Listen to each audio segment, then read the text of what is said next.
Hi everybody, Rambling Toffee podcast. I'm Mark. I hope everybody's doing well this Tuesday. It's a bit miserable out there, but hopefully we'll get a bit more dry weather as the week goes on. But anyway, I hope everybody's doing okay. A lot to talk about today, I think. Expected as per usual to talk about the game on Saturday, which I'll get into. It was a big game that we needed to get a result, and obviously we did. So I'll talk a bit about the game and what my thoughts on that and how it will help us go into the next few games that we're going to have. But of course, yesterday was we got a 2 point deduction. I'll get more into that later on after I've talked more about the game on Saturday and my thoughts going forward because it's just so much going on. It's not just that, we've also got the transfer, the takeover, which is just dragging on and on and on. And that's going to be a very pivotal week, I suppose. We might find out more um, regarding that end of this week, maybe, but next week, maybe the big week where we'll find out more where that is actually going. But anyway, let's get started on the Everton 1, Burnley 0. I was obviously the game, and the team that was put out. I think obviously it was right after the game against Newcastle, with Gomez coming in. Um, Obviously, Anana I think had a little bit of an injury, so obviously he wasn't playing or wasn't starting or wasn't even on the bench. And also Idrissa Gueye, we found out before the game. I think was his wife gave birth. So obviously he was there looking dealing with that. And so he was no longer in the team as well. So it was so Gomez came in. Ashley Young kept his position. Harrison was on the bench. As per usual, I always say about Ashley Young is his pace. Um, you know, um, Whenever he's played, I think his pace is always going to be an issue, and you can just tell against younger players around him. And this is not an ages thing.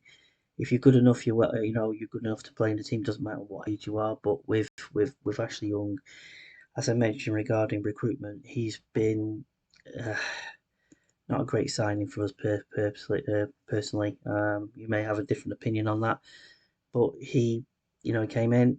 He was starting. I don't know why Sean Dyche feels that he can do that role and can do that job. As much as Jack Harrison's not been absolutely on fire, but he's young enough and a younger player, and I think he had a little bit more pace maybe going forward. But you know, so that's just we have to go with it. James Coleman came back in, which was good news. Because I felt Godfrey is, the amount of games. I don't know why. Again, Sean Dyche's persistence with Godfrey over the last few weeks, where you've got Seamus Coleman there, and also Nathan Patterson, who seems to be just been forgotten really, and he's just been sitting on the bench, and he's just not given any kind of opportunity. Is he good enough at this stage? Maybe not, maybe, but he needs to be given the opportunities as well. But again, that's down to recruitment and down to decisions made. That Nathan Patterson is still a young player, and he's still got potential to be a really good player for Everton going forward. But he should be, and that's where obviously James Coleman's come back into the team. But it's, you know, I think Nathan Patterson is very good going forward and very, in a defensive sense, he's a little bit weak on the defensive side of things. But going forward, he's, a good enough player going forward to create the opportunities if in a wing back scenario. But obviously on this occasion, he still doesn't get the opportunities. So Seamus Coleman came in, Jared Branthwaite in the team. The defence set up as per usual with Tarkovsky and Mikalenko, and the goalkeeper, of course, Jordan Pickford. Midfield with Gomez coming in, of course, Garner doing his position, and with Ashley Young and McNeil playing, and then of course with Dominic Calvert-Lewin up front. It was, you know, that's what you can have to go with. And obviously our bench, we are still waiting for Danjuma to come back. Harrison is sitting there. You've got Beto as an option there. Obviously, Beto started against Newcastle, and they've gone with Dominic Calvert-Lewin. And but as for the game, Personally, it was not a great game of football. Burnley are not a great team neither, and it was just two teams that, you know, in all honesty, I would say Burnley. The only good thing about them is their passing. They can pass the ball around and they can move around the ball. Obviously, that under the manager Vincent Company, you're going to get that with that team, but they are very very weak in stronger, getting forward and in creating the opportunity for themselves. Everton just laboured as per usual, playing the same tactics, same formation, same scenario, like launching the ball through Jordan Pickford to Calvert-Lewin to knock-ons and everything else, and try and get forward and create opportunities. But when we did get the ball down and trying to pass the ball, Gomez in the first half was very, very slow to get into the game. And obviously his pace is an issue everywhere, but everybody knows that. But as the game wore on and he had the ball, he was able to get the ball passed around and do effective things with it. But when that happened, other players, I mean, James Garner was ominous in my mind. I didn't see him at all. He didn't have any kind of effect on the game going forward. And it was just, McNeil, I think you saw more in the second half. That player who was burying, busying around, getting, chasing every ball, chasing every player, trying to affect, try to create, get us further up the field, trying to make the Burnley make mistakes. And on several occasions, you know, it one or two times it did happen where it made it a bit difficult for Burnley to try and play their game. But we always saw that, and that was kind of what we've seen of Dwight McNeil, and we want to see more of that. Hopefully in the next few games that we have, we start to see that play that we saw last season. We saw bits of this season before his injury, obviously, and scoring goals and being full of confidence. And that's what we need. That player, we need him. That's basically in the next few weeks. As we've only got 7 games to go now, and we have to make them tell, and we have to win going forward. But first half, obviously, Dominic Calvert-Lewin had a good game in my mind. It was a lot better. He was a lot more confident when he did get the ball down with his feet. He got past the central defenders. He was a lot more alert, a lot more getting in the right positions. Even when the ball was launched, he was getting his head onto it. He was getting knockdowns. He was getting other players in when he could. So it's a better performance and it's improving. And obviously, he got his goal, which was from sheer persistence and basically, you know, goalkeeper taking his time, and he just went towards him and he got that opportunity. Was it luck? At the end of the day, he got himself in that position. He watched what the goalkeeper was doing, and he went straight towards him, and he got that the ball hit off his foot and went in. Was it lucky? Well, it tends to be lucky because sometimes that can happen. It can go wide or whatever else. But we got the goal, and it was unexpected because from my point of view, I was in the main stand. I think with everybody else, we were just waiting for half time because it was that close to the whistle being blown for half time, and it was really unexpected. And I was like, we were like sitting there, what's happened there? We scored. I couldn't believe it. I didn't jump up naturally to cheer that we scored that goal. It was like, where did that come from? It wasn't expected because it was just such a poor display from Everton in that first half. It was like, I don't think we even gave the goalkeeper a save in that first half. I can't remember if the second half, if the goalkeeper made any saves as well. But we got the goal. We needed it. At the end of the day, we need to win football matches. We need to get 3 points. We need to, break from this, run where basically we've not been winning games. Is it 14, 13, 14 games where we've not won a football match? And we need to actually win. And as I'll talk about the 2 point deduction in a moment, this is why we need to win football matches. And it's going to get more and more pressure. He's going to put on the players, on the coaching, on the manager, on the team to get those results. The next game is Chelsea away, and then we've got a few games at home. So it's gonna, from our perspective, it's gonna, we need to get these 3 points and against teams around us and below us, and we need to get results because if we can, that 2 point deduction that we got yesterday will mean nothing, and it will mean we'll be further away from the bottom three, and then we can relax and hopefully end the season and just get this season out of the way and just forget about it and move on, move forward, whatever that may be, and that's regarding the takeover as well, and so on and so forth. And new owners, hopefully at some point, that's what we need to look forward to. Hopefully, as we go into our last season at Goodison, and that's what we want to get to. But we have to win the games, and we have to go out there and get as many points as we possibly can, so we are not affecting what's going down at the bottom end of the table, because we've been dragged in it because of the Premier League and because of the commission and the decisions that they made regarding points that have been given to us throughout this season. And as we move on to that is what has affected the situation.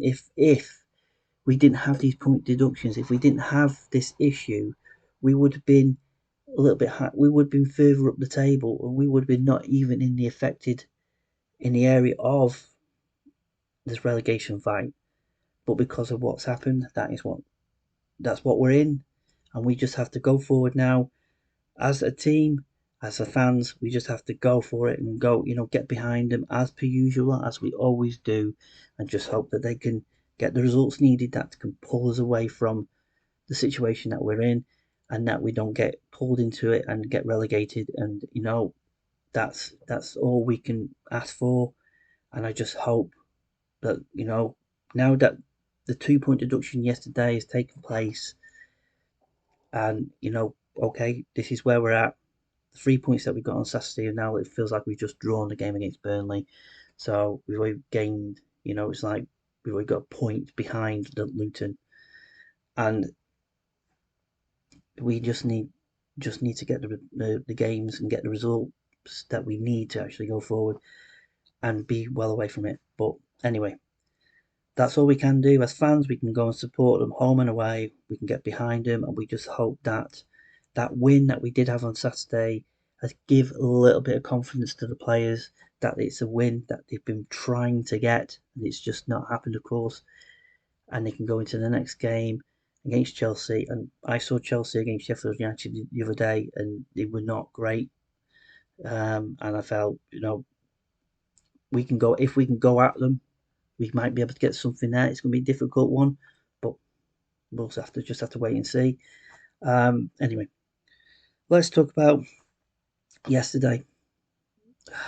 Um, everybody knew, we all knew there was be an announcement yesterday regarding the points deduction for the second breach of PSR, and some speculate maybe with mitigations and everything else that we probably get zero, so no points deduction, or maybe get a suspended fine, a suspended points deduction, or something of that nature. The feeling from a vast majority of people that it was roughly going around 2 points was a guess on that, and obviously that was the case. But for me, obviously, it came to that due to mitigation regarding Ukraine war, the war with Russia and Ukraine war, and at one point the Premier League, if you read it, Premier League wanted Everton to have 5 point deduction yesterday, and obviously through the independent commission they went through it, and it actually accepted that the Ukraine war is a mitigating factor. That's why we made losses and money of that, sponsorship, and losing through USM, sponsors.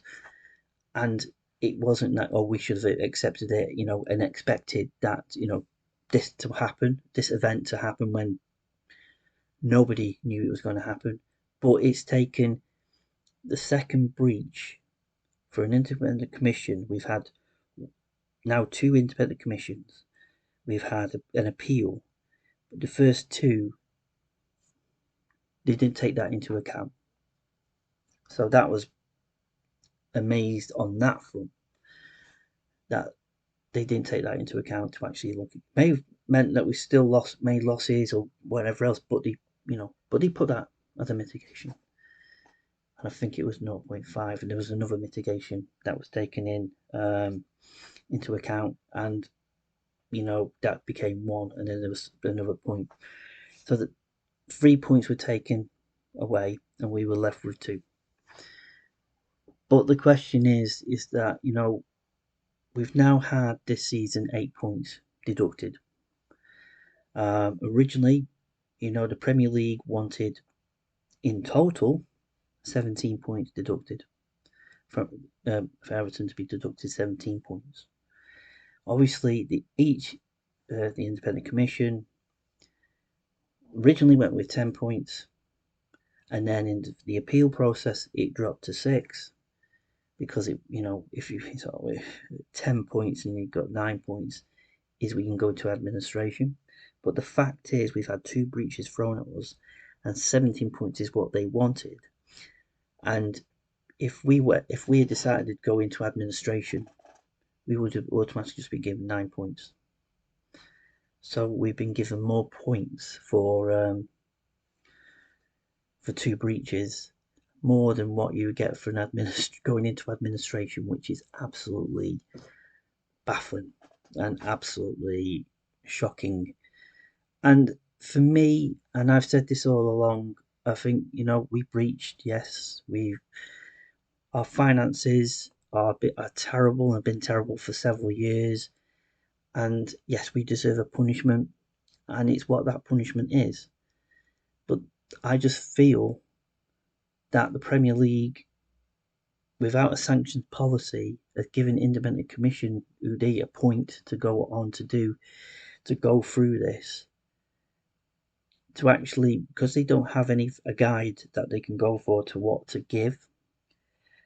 So we were the first, obviously, to be breached, to breach PSR. So we were the guinea pig. And the fact is that originally they wanted 12 points deducted for us. Okay, it became 10 through the Independent Commission, and the appeal obviously gave it to 6. But because we got that, that's the first commission. And then the appeal board narrowed it down to 6, and then they gave their view. Because in the first one, if you remember, the first commission said that we lied and we didn't, weren't coming forward with the right information, and being honest about the PSR and the accounts, and everything regarding that. But in the appeal, they said that we didn't lie. We were being honest. We were being open. We opened up the books for everything else, and then we get breach again, which is in double jeopardy, which is part of the same accounting period for the first breach, and then and all the bits and bobs that they went with through that again, to come to a decision of 2 points. And then also what I read is that they actually said, the commission actually said that the Premier League, the decisions that they made were over the top. They were, they were not sustainable. And that is the frustrating thing, is the fact that you get an independent commission, a third looking at this, the breach, and saying things like that, and criticising the Premier League, and actually saying why did you make these decisions? What is your decision making on this? Why are you trying to get, in this position? Why are you trying to, put pressure to do, to put points on the board, to try and it's like trying to get Everton to be relegated. It feels like there is an agenda there. But obviously the Premier League will say, well, no, it's no agenda there or whatever else. You can jump to conspiracy theories and everything else, and it's just a muddle with me because I read the stuff that came out yesterday. I'm trying to get understanding of what is going on. What do you guys think? It's what are the Premier League trying to do? I saw something the other day regarding the independent regulator. They don't like the independent regulator, and they don't want one. They want to regulate themselves. They want to be in control, and because that's the case, they're putting adverts out there to try and say that in England we shouldn't have an independent regulator. Everywhere else in the world don't need a government-led independent regulator. It's just in England that is. So they don't like that, and I think they looked at Everton and thought they're easy targets. Let's go after them. They're struggling. They're going through the board leaving and resigning, and the owner absent at the moment, and doesn't seem you don't really hear much from him. And basically, we're going through a takeover financially. We're making losses all the time, and we're trying to get back to some form of sustainability. Of course, we have the new stadium being built at the moment, and that's what is taking part of why we got this deduction again is the stadium and the tax or the interest on that stadium and that money is now, because I believe within that report yesterday is there's been the Premier League and Everton um, are not against the stadium costs and the interest is in, and it's wrong. The Premier League thinks it's wrong that what Everton have given to them. Everton think they're right. So basically, regarding the stadium interest and everything regarding that. So we'll find out what will happen with that case next season now, because it's not going to be added into this season. So we'll see what happens with that. We'll start the season with 3 points deducted if we're still in the Premier League, or be added points or what? I don't know. I just don't know. So it continues on and on and on, and it's just never ending. But I go back to the point that I can be critical of the Premier League and the way the Premier League have actually dealt with this, and the way that they're dealing with this. And the fact is, you've got several commissions that giving different views and different opinions of how they come to this points deduction, how it's been calculated this way, and everybody having different views. And the fact that the criticism has been levelled now at the Premier League from the commission that came out with the deductions yesterday and the report, that for us is, from my point of view, is that it's not just Premier League and the issues that they have. They need to be called out on. Something needs to be done about it, because it's getting, it just feels like that we've just been bashed by a stick over and over and over again, and they keep on trying to find something else to actually knock us down. When, in all honesty, what PSR is supposed to be about is supposed to be sustainability. It's supposed to help the club, help clubs that are going through financial difficulties, to help them going for to get themselves back into a position. But it just feels that what's happening here is you give all these points deductions, and then in the end, instead of us being mid-table without them, we're down here. We get pulled into a relegation fight. We may get relegated, and then at the end of the season, this is what's happened now, is because we're appealing, obviously, the 2 point deduction.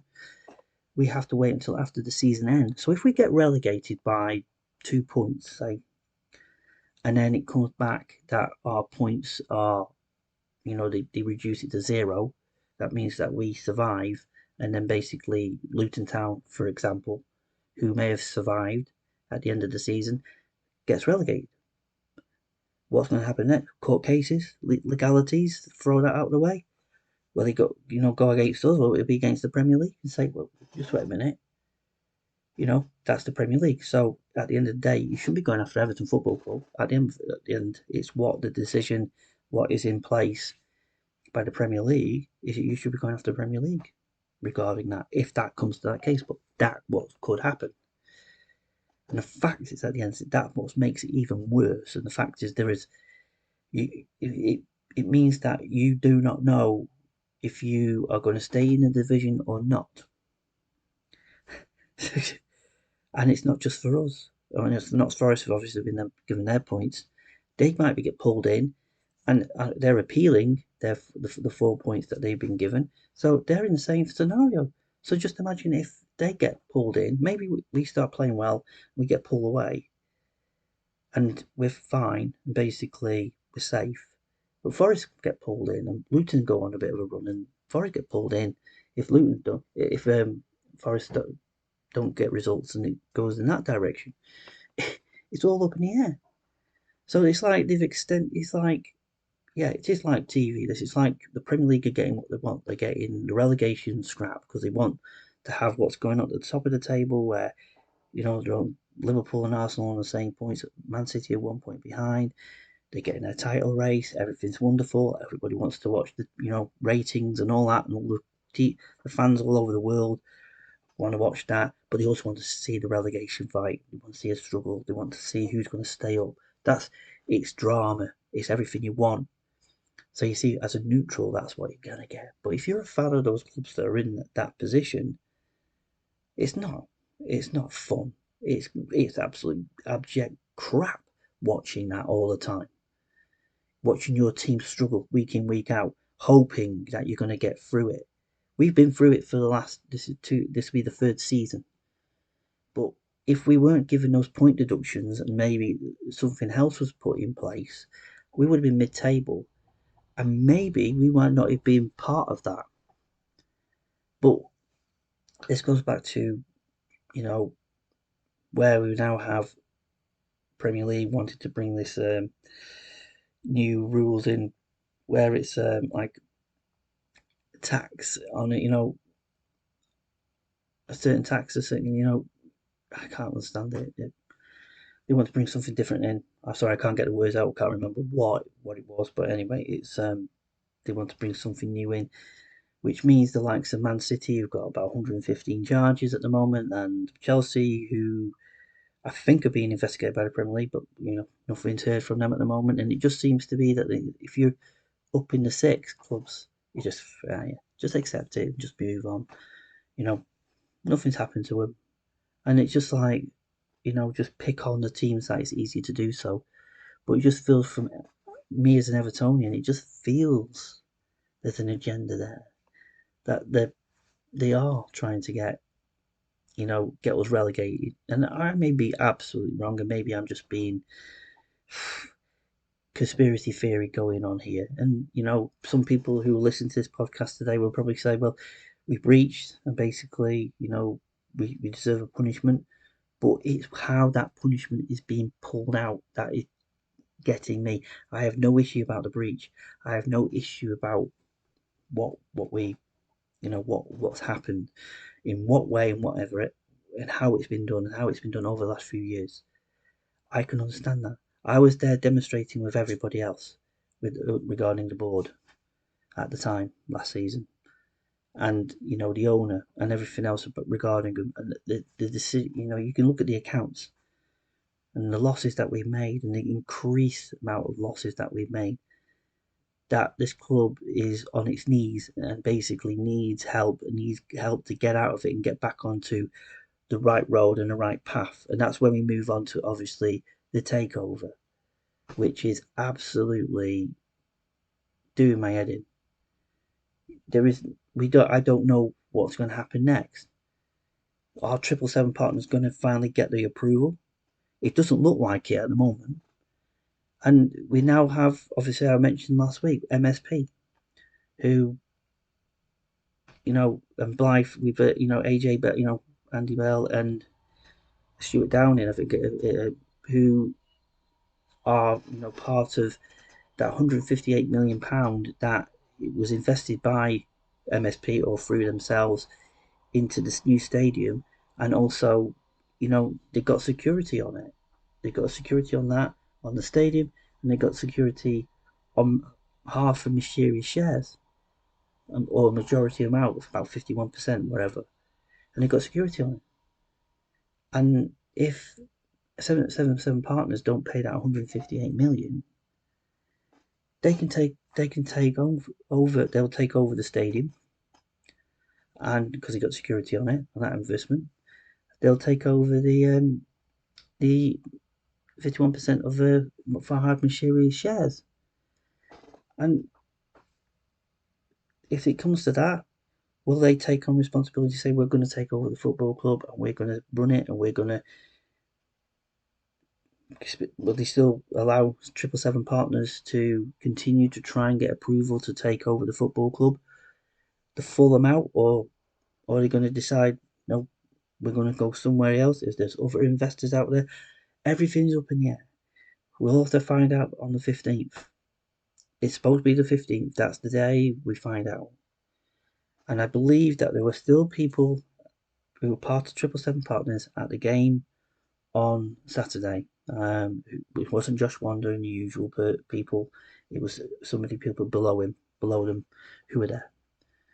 And why they still come to games? It still indicates that they're still waiting, or they're going to get that approval. But they've got conditions that they've been given by the Premier League to actually pay this, do that. But we're not hearing anything. And there is like little stories popping out at the moment that AJ Bell, Andy Bell, who's a big Evertonian, and Stuart Downing, who both Evertonians as well, both got big companies. AJ Bell, of course, is a pension provider and insurance, and also, Stuart Downing does in property and other things like that, wanting to take on the responsibility. We'll find out. There's stories about that could happen, but the 15th is the day. And if we get more clarity and understanding where it's going to go, and I can see a positive road ahead that we're going to go in the right direction, I'll take anything at this moment in time. But that needs clarity. I do not want to be in a position that we get pulled into administration, that we default on money, that the club can't keep on going as a going concern, which in the accounts it says that they are becoming a going concern at this moment. It's been last 2 years. It's been said they've been saying that. The auditors have actually said that that's what they feel and what they see. So we need right people in as soon as possible. And this has been dragging on 7 and a bit months now, and it's never ending. And I just want to see the end. The light at the end of that tunnel, and that's where I want it to be. And the fact is that at the moment we got a 2 point deduction yesterday, you know, but we still got 7 games left. And if we can pull our way out of that and win the games that we are winnable and needed to win, we'll stay in the division again for another season, and then we can start hopefully going into the summer afresh. And as I mentioned about Sean Dyche and I mentioned about Kevin Felwell, my views are still the same. What I saw on Saturday, yes, it was a win, but the performance was shocking. It was terrible. It was not, as a season ticket holder, I want to be entertained. I'm a fan. I love my club so much. I'll watch them through thick and thin, but I also want to enjoy watching my team play. And I'm not enjoying watching them at the moment. I don't get any enjoyment out of it. I'm sitting slumped on my seat. I want to get behind it. I tried everything. I sang, chanted everything I possibly could to get the team going. And the only time that the team or player got the fans going was Bright McNeil in that second half, when he was running and chasing players down, trying to get the ball, he got us up, got us getting us behind it.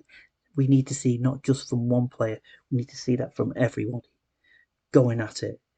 On Saturday, the only thing I'll say, but there was 3 players who played well in my mind.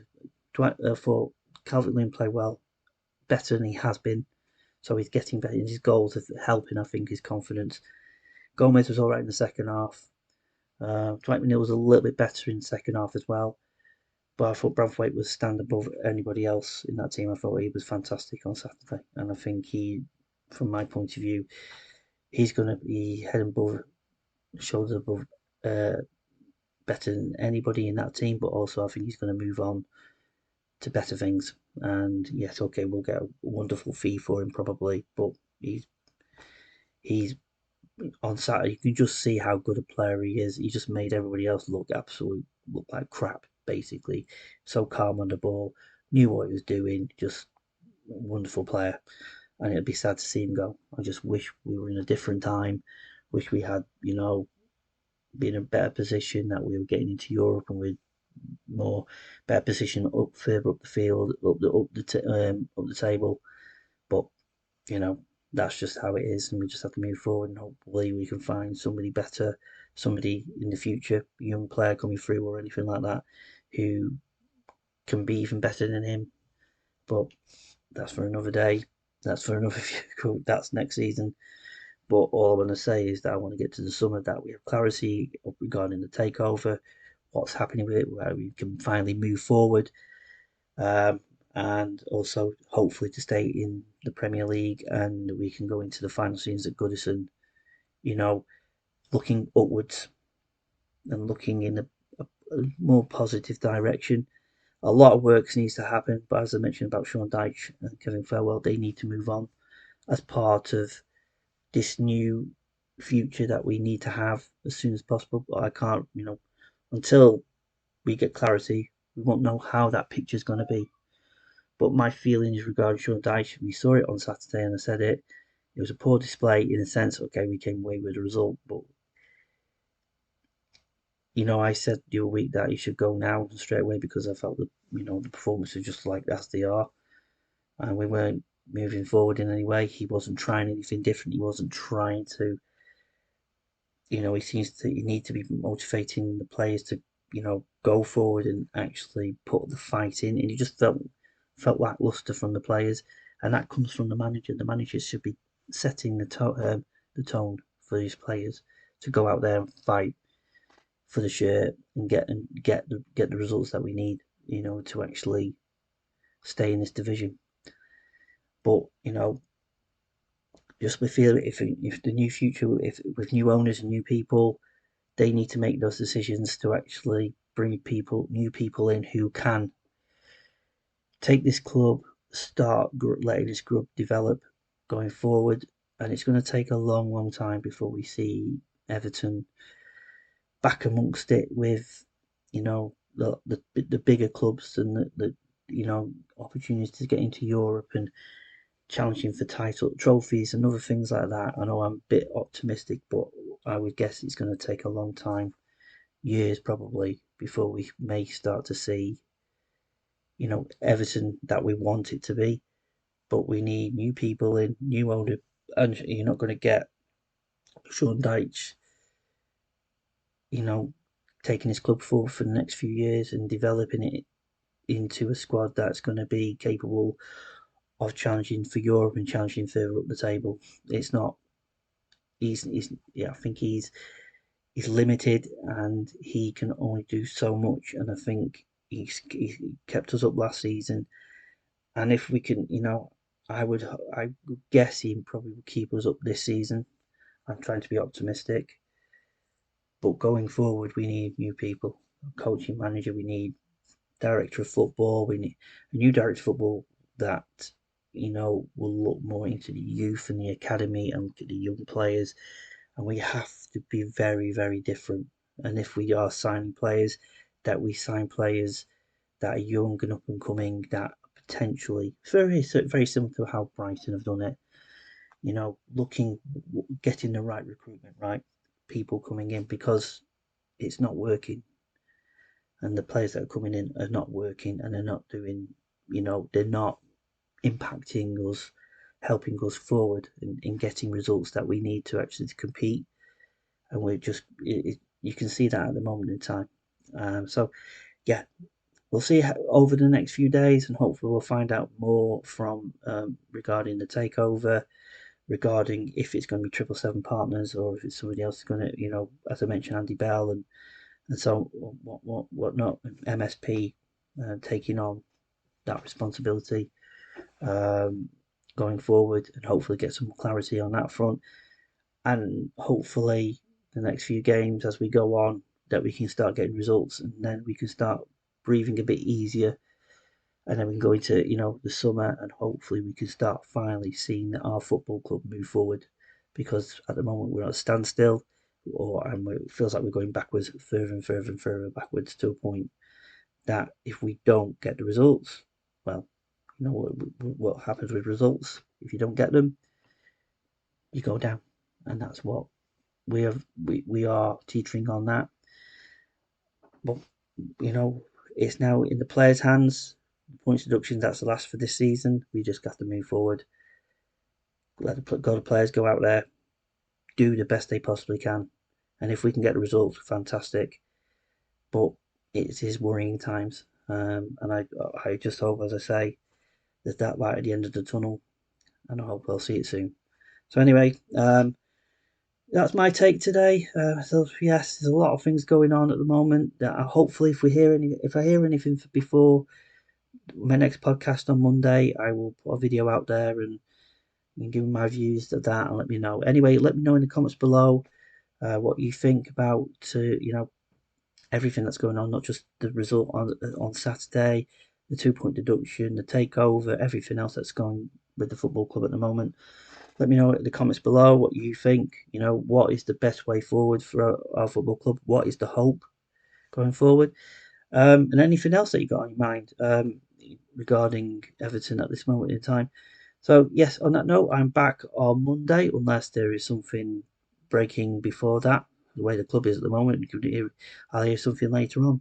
But on that note, I'll speak to everybody again on next Monday, hopefully Monday or Tuesday of next week.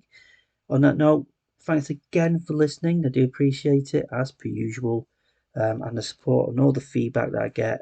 It's been fantastic, and I look forward to speak to you all again next Monday or Tuesday. So take care, have a great day.